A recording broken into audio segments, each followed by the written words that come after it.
Iranian capital Tehran has just hosted the 5th International Conference on Islamic Awakening, with over 700 scholars from 63 Muslim and non-Muslim countries taking part.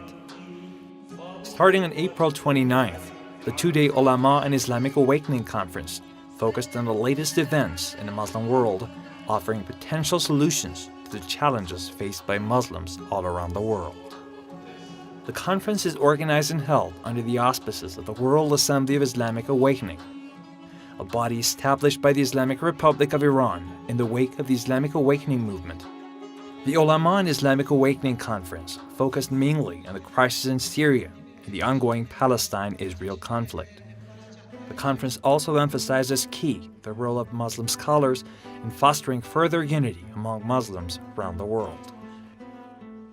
The Islamic Republic of Iran has been a staunch supporter of the Muslim revolutions and uprisings in the region since their inception on December 18, 2010, and vows continued support until final victory of the Muslims over their ruling dictators. Many scholars trace the roots of the current revolutions in the Middle East and North Africa to the 1979 Islamic Revolution in Iran led by Imam Khomeini.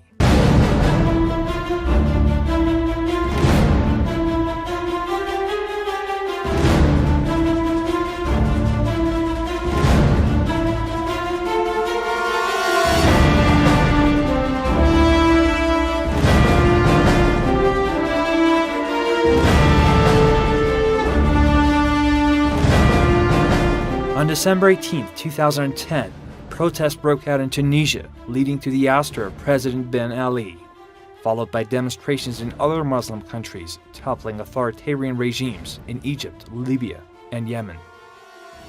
Many see economic dissatisfaction as a root cause of the protests. However, Middle East analyst Hossein Rouivaran has a different view. مقاومت در لبنان و فلسطین مهمترین متغیری است که باورهای مردم را تغییر داد. شکست دادن اسرائیل در ابعاد نظامی یکی از مهمترین متغیرهای تغییر باور در سطح منطقه. مردم از خودشون سوال میکردن اگر میشه اسرائیل که یکی از 5 قدرت بزرگ نظامی دنیاست شکست داد، پس میتوان مبارک را، قذافی را، بن علی را هم شکست داد.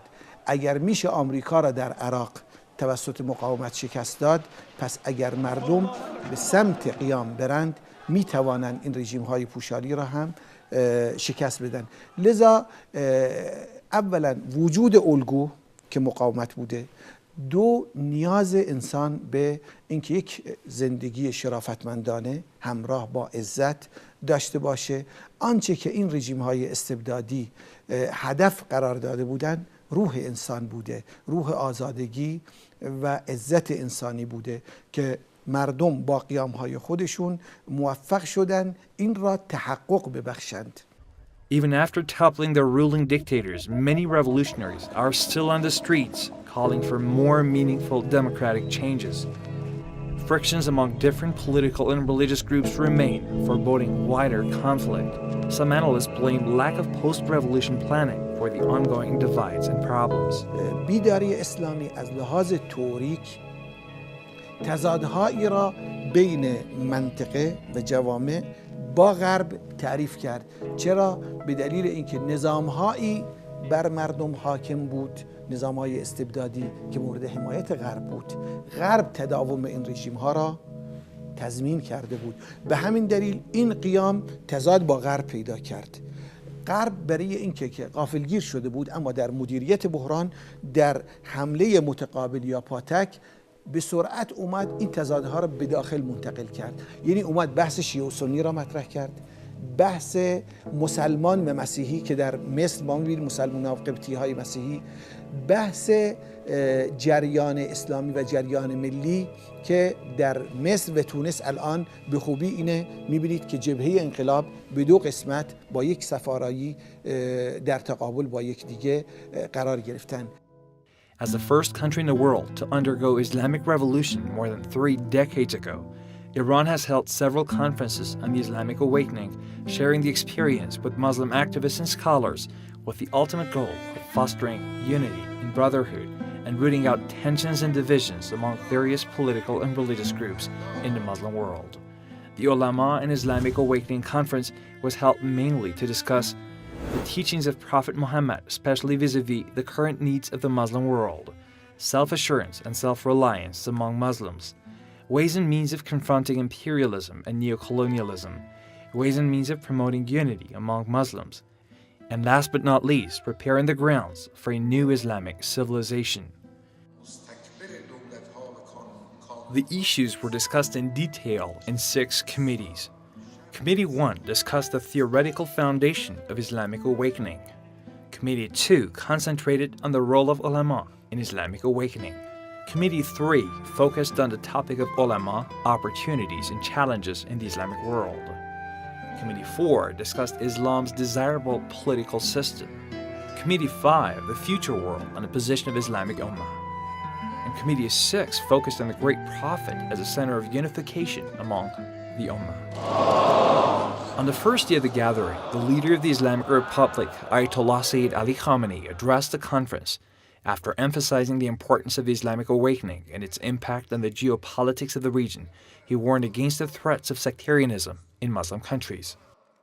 یکی از خطرناکترین چیزهایی که نهضت بیداری اسلامی را تهدید می‌کند اختلاف افکنی و تبدیل این نهضت‌ها به معارضه‌های خونین فرقه‌ای و مذهبی و قومی و ملی است.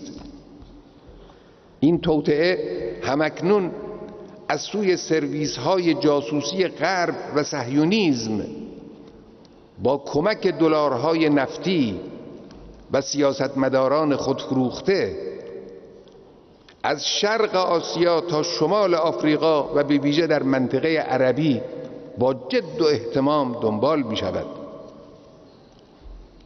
و پولی که می توانست در خدمت بهروزی خلق خدا باشد خرج تهدید و تکفیر و ترور و بمبگذاری و ریختن خون مسلمانان و برافروختن آتش کینه‌های دراز مدت می‌گردد. Escalation of sectarianism and religious disputes in Muslim countries was also among the issues discussed among the participants. The issue that he dealt with among the other issues, which I consider of paramount importance, is the arousal of sectarian feelings among Muslims. In previous generations and years, Muslims looked upon each other as belonging to the same group of people. There was never any serious division that said you're a Sunni Muslim or you're a Shi'i Muslim. But the new development that we have that is being financed and is being coordinated by internal and external forces is turning up this issue of sectarianism. And the leader of the Islamic Republic and the Islamic Revolution, he shed light on this area so that Muslims are aware of it and not become the victims of it. Sectarianism was discussed in all committees in the conference, especially in Committee 3. Pakistan, Iraq, and Lebanon are among the Muslim countries in which thousands of people have fallen victim to sectarian violence over the past 2 decades. Sectarian extremists kill innocent people, accusing them of heresy. Nearly all of the Muslim scholars believe that Islamic Sharia strongly forbids sectarian extremism. A true religion clearly has no room for killing arbitrarily. The only time that it would be fair to use violence, I think, in any sane religion is for self-defense, and only self-defense. So I think the real point of this conference clearly is to unify, to not allow the manipulation to pit people against each other and ultimately serve one interest, which is the tyrants at the top of a pyramid, the Zionists, the Jewish supremacists, the American imperialists, the colonialists, the British Empire, and so on and so forth. Those that sit at the top of that pyramid want to see Muslims fighting each other, which is all the more reason why Muslims should not do it. Creating unity in the Muslim world has always been one of the most fundamental challenges facing Muslim scholars and thinkers. The conference also paid tribute to and looked into the teachings of some of the most renowned Muslim scholars in recent memory, chief among them Sayyid Jamaluddin Asadabadi, Iqbal Lahori, Sayyid Qutb, Muhammad Baqir Sadr, and Imam Khomeini. Committee 6 of the conference focused on ways of promoting solidarity among Muslim countries. In the old days, whether it was Martin Luther King, Malcolm X, Mahatma Gandhi, all those people during the colonial period, they rose to the level necessary to accomplish their deeds. Imam Khomeini rose to the level necessary to do his job, and he brought the people of the Islamic Republic along with him, right? That is the role of the ulama. They have to improve their work. They have to become better, more skilled. They have to study harder, teach better. They have to motivate more. They have to reach in, they have to bring the best out of people. In the Muslim world today, Syria is the latest victim of foreign-backed divisions and sectarian violence, with tens of innocent people dying on a daily basis. Well, Syrian crisis is really a very difficult issue because what is happening is now the fact that United States and its allies are openly supporting the very extremist terrorist groups that they have been condemning, and they were against those groups a few years back. So it's like, from one point of view, it's very open. What's going on in Syria, that they have an agenda, they want to cut back Iran or Hezbollah's support for their resistance against Israel. But on the other hand, they are forming the seeds of discord in Syrian society. Not only that, at a larger scale. So what is the role of Syrian and other Muslim scholars in resolving the crisis in Syria? With respect to the role of ulama, there is no doubt that they play a very important role because they are the ones that communicate the message of Islam accurately to the masses and to motivate and mobilize them to rise up against injustices and oppression. So in that sense, the ulama have a very, very important role. The way in which it is explained in the Quran, as well as exemplified by the Sunnah and the Seerah of the Nabi sallallahu alaihi wasallam. Another issue discussed in the conference was the Palestine-Israel conflict, with scholars partially blaming lack of unity among Muslims as accessory to Western imperialism. از 60 سال پیش تا کنون داغی بزرگتر از غصب کشور فلسطین بر دل امت اسلامی نهاده نشده است. فاجعه فلسطین از روز اول تا کنون ترکیبی از کشتار و ترور و ویرانگری و غصب و تعرض به مقدسات اسلامی بوده است. وجوب ایستادگی و مبارزه در برابر این دشمن حربی و غاصب مورد اتفاق همه مذاهب اسلامی و محل اجماع همه جریانات صادق و سالم ملی بوده است. One of the issues is the foreign intrigue. There are corporate, capitalist, racist interests in the world, represented by what is usually called Zionism and imperialism. And these forces and these interests, they interfere in the internal affairs of Muslims to the detriment of the Muslims themselves. So he was trying to raise the attention level of the ulama, the Islamic scholars here, to this foreign interference in the internal affairs of Muslims that result in civil wars, they result in hostilities, the breakout of wars among Muslims themselves, the occupations and the invasions that we are all privy to. And first and foremost is the occupation of Palestine. That is a central issue that was emphasized by the leader and emphasized by the attendees of this conference. Also discussed in the conference was the issue of Western-backed acts of sacrilege against Muslim sanctities. In recent years, desecration of Prophet Muhammad, peace be upon him, and the Holy Quran under the pretext of freedom of speech has seen a sharp increase in the Western countries, enraging Muslims all over the world, leading to demonstrations across the Muslim world. Islam has been targeted by Western society, Western so-called civilization. And I think it's obviously very, very important for Muslims and people in general to get together and find common themes of unity, things that we can all agree on, and what actions we can actually put forward to actually improve the situation. Because if anyone knows what it is to be persecuted in the modern era, it is clearly the Muslim. And I myself, having come from Western society, find it repulsive that we continue to carry out what effectively is some sort of crusade and a clash of civilizations. What is the best thing we could do? Even in America, with Islamophobia, with fitna everywhere, with the Zionist media calling us names and working against Islam, we believe that the role of the ulama is to go out with a clear conscience, a strong heart, and say that Allah is God, Islam is a good religion, and I am a Muslim. And prove that I'm a good Muslim as Amilu Salihat, I am going to, in my behavior, not what I say, but I'm going to work righteous deeds. So today the Muslims have to have confidence.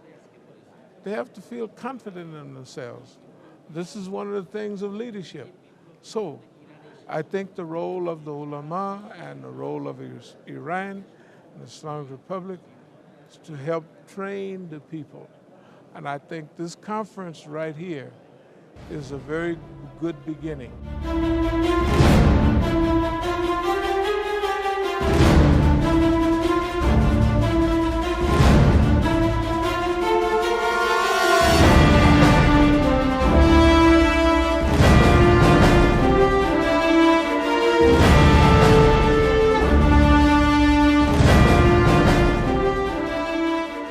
Committee 4 of the conference brought together more than 80 scholars, with 16 of them presenting papers on the topic of building democratic systems based on Islamic values. تنفیذ خلافت با حکم مردمه، با حضور مردمه. یعنی دموکراسی شاید غرب به عنوان یک واژه، یک مفهوم و یک عملکرد به دنیا ارائه داد، اما در مفاهیم اسلامی ما بحث مشروعیت انتخابی در کنار مشروعیت دینی از قدیم بوده و این جمله امیرالمؤمنین کاملا این مسئله را نشون میده. اگر مردم حضور پیدا نمی کردند من نمیمدم. پس اراده مردم، یعنی امام و امت دو مقوله است در اسلام. امام امامه، اما زمانی که امت بیاد میتونه امامت امت به عهده بگیره. اگه امت نیاد نمیتونه این کار را انجام بده. به همین دلیل ما یک عمل کرد، یک الگو داریم، اما علمای امروز بر اساس نیازهای معاصر باید این بیان باز تولید بکنند. یعنی بر اساس بسیاری از متغیرهای جدید با مکانیزمهای جدید این مسئله را به گونه‌ای مطرح بکنند.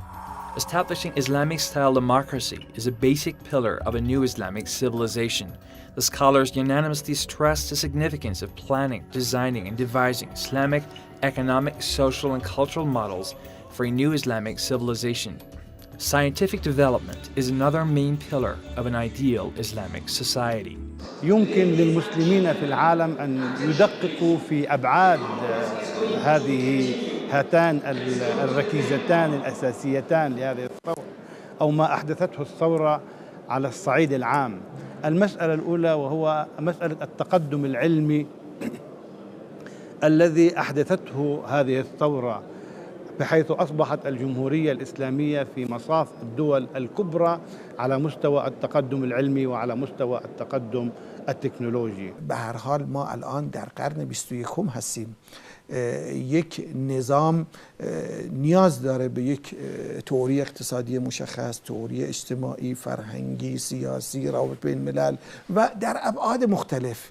یعنی الان علوم یک وسعت عجیبی پیدا کرده، لذا به تناسب اون اسلام باید اجتهاد به تناسب اون وسیعی پیدا بکنه. چنین اتفاقی شروع شده اما متناسب نیست، متوازن نیست، توازنی بین نیاز و بین آنچه که داره تولید میشه وجود نداره. اما همین که شروع شده من تصور میکنم یک فرایند مثبتی است که میتواند در آینده تکمیل بشه و یک الگویی با ویژگی های خاص خودش در منطقه اسلامی ایجاد بکنه. There are more than 1.6 billion Muslims all around the globe, making up over 23% of the world population. As the fastest growing religion in the world, Islam transcends all borders, races, and ethnicities. Rejecting exclusivity, the scholars reiterated the peaceful coexistent nature of the ideal unified Islamic world, living side by side different religions and schools of thought. Muslims, from whatever persuasion or school of thought that they come from, have a common purpose and what may be called a common strategy. And working on a common strategy and a common purpose will, in a sense, bring the 1.6 billion or 1.8 billion Muslims of the world within the scope of working together towards that objective that they have in common. But this doesn't mean that Muslims are going to have to belong to one school of thought or going to have to speak one language and these other things. Within the unity of strategy and purpose, there is a plurality of ethnicities and linguistic groups and races and schools of thought, etc., etc. So the unity that we're speaking about is a unity that's inclusive of diversity. We don't speak about a unity that imposes. We speak about a unity that accommodates. All Muslims, whether Sunni or Shia, believe in the Holy Quran. Many verses of the Holy Quran call on Muslims to unite. Chapter 3, verse 103, and hold fast by the covenant of Allah altogether, and be not disunited, and remember the favor of Allah on you when you were enemies. Then He united your hearts, so by His favor you became brethren. I think the primary objective of Islamic unity at this point is very clear. There's obviously a huge amount of effort to force this false fight between Sunni and Shia. And it is imperative that Muslims from around the world reject this in every which way and make clear that all Muslims, and in fact all people, are brothers and sisters. And I hope and I believe that that is the real point of this conference, and Islamic unity is humanity unifying as well. The ongoing waves of Islamic awakening in a region can be a lighthouse beaconing the dawn of a new civilization in which Islamic scholars play the all-important role of showing the right path to their people. The Ulama and Islamic Awakening Conference was indeed a major step towards such a future.